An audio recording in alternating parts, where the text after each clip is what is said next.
Hello there. The SNP is on the brink of collapse, so bringing down the Scottish Government with it.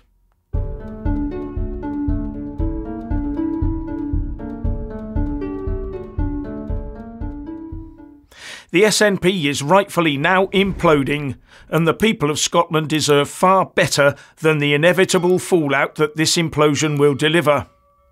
One former SNP leadership hopeful, MSP Ash Regan, has left the badly damaged SNP and jumped ship to Alex Salmond's Labour Party. And this follows the loss of SNP MP Dr Lisa Cameron to the Tories. And straight away a very gracious SNP leader, not Humza Useless Yousaf, threw his toys out of the cot and said about Ash Regan, "I can tell you categorically that the reason she's in that parliament is because she had the SNP logo next to her name on the ballot paper. And also that she was not a particularly great loss for his party." He also demanded that she do the honourable thing and resign her seat to force a by-election to give her electorate the chance to choose if they still want her to represent them or not. For her part, Regan got a standing ovation at a surprise announcement alongside the Labour Party leader Alex Salmond, and she said, "Sadly, it has become increasingly clear that the SNP has lost its focus on independence, the very foundation of its existence. I could not, in good conscience, continue to be part of a party that has drifted from its path and its commitment to achieving independence as a matter of urgency. I am proud to become the first Labour member of the Scottish Parliament. I do this with a clear focus on reinvigorating the cause of independence." Oh goody! We now have a real battle between the SNP and Labour. Let's hope the independence vote will be well split. And something tells me that there will be very few within those two parties looking to do election deals.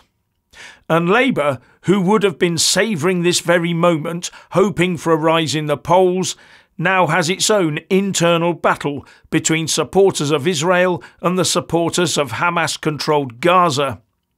Could all this conceivably help Rishi Sunak's Tories? But the SNP has further woes. Not only does Scotland have a drugs crisis, failing education, a lack of ferries and a homeless problem, Yousaf now wants to virtue signal by bringing Gaza refugees into the country, for some or other reason. And the Scottish Police Operation Branchform investigation is still hanging over their heads, with no news for about a month on it now. Whether that's good or bad news for Nicola Sturgeon, her hubby and the former SNP treasurer is yet to be seen. But further, we now have the health emergency WhatsApp messages to consider. For some reason, despite the UK government supplying reams of WhatsApp messages for the inquiry into the pandemic response in England, it seems that they are very few and far between in Scotland. And the Scottish Government is now under pressure for not supplying them. And the Daily Mail is reporting that WhatsApp messages sent by Nicola Sturgeon were manually deleted from her phone. And she's one of 70 Scottish Government figures whose health emergency messages are no longer available, including, we're told, the former Scottish Health Secretary, now First Minister Humza Yousaf, and the former Deputy First Minister John Swinney. Not only that, it's already come out that the Scottish National Clinical Director, Jason Leach, deleted his WhatsApps every day.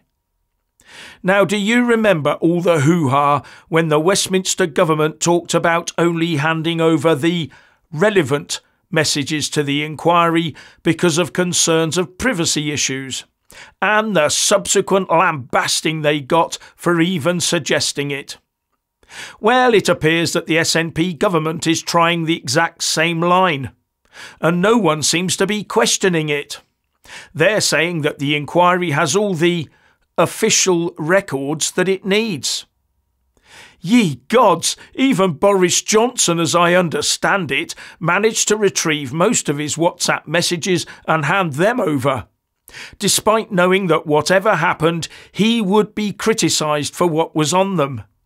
And yes, we now read in the press that key aides to Boris Johnson during the health emergency described the PM as creating chaos and undermining everyone, with the former Cabinet Secretary Simon Case sending a message to Dominic Cummings of all people, saying he was at the end of his tether with the Prime Minister. He changes strategic direction every day. Monday we were all about fear of virus returning as per Europe, March, etc. Today we were in let it rip mode, 'cause the UK is pathetic, needs a cold shower, etc., said Case. He cannot lead and we cannot support him in leading with this approach. The team captain cannot change the call on the big plays every day. The team cannot deliver anything under these circumstances. Now that will create a stir, but at least those WhatsApps were made available to the inquiry. And here's the reply from Cummings to Case. Totally agree. Am already getting lots of despairing messages from people in meetings with him, and he's carrying around on WhatsApp as usual, creating chaos and undermining everybody.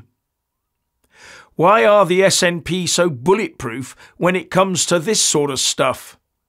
In fact, now that Rishi Sunak can't provide his WhatsApps because he changed his phone and didn't back them up, it's Boris Johnson that has done the right thing.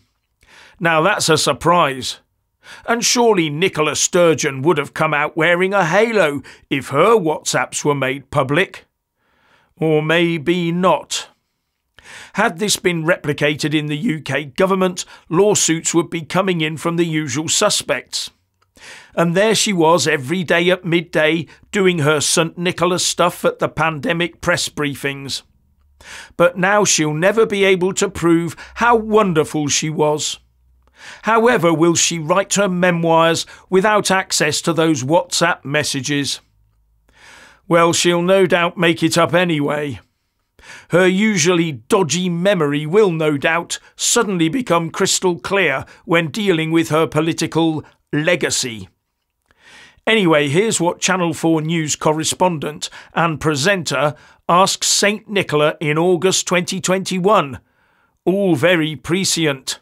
The Scottish Government has a patchy record of disclosing evidence when asked to do so.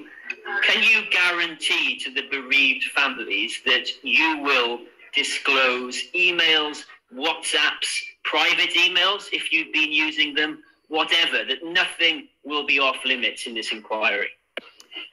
I think if you understand statutory public inquiries, you would know that even if I wasn't prepared to give that assurance, which for the avoidance of doubt I am, then I wouldn't have the ability. This will be a judge-led statutory public inquiry. I think it's also fair to say, I would say it as the First Minister of the Scottish Government, but it's also fact. We're further ahead than any other government in the UK right now in not just committing to a public inquiry, but actually getting it into operation.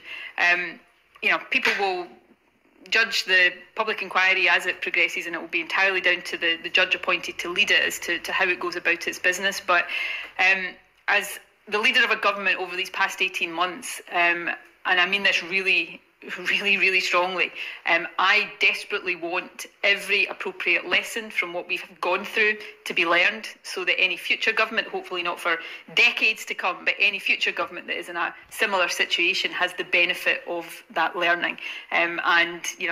Journalists' job is to be sceptical and questioning about the intentions of government in this regard, in all regards, in fact. But our commitment to this, I think, demonstrated by the speed at which we are moving ahead of others to establish a public inquiry, should not be in any doubt.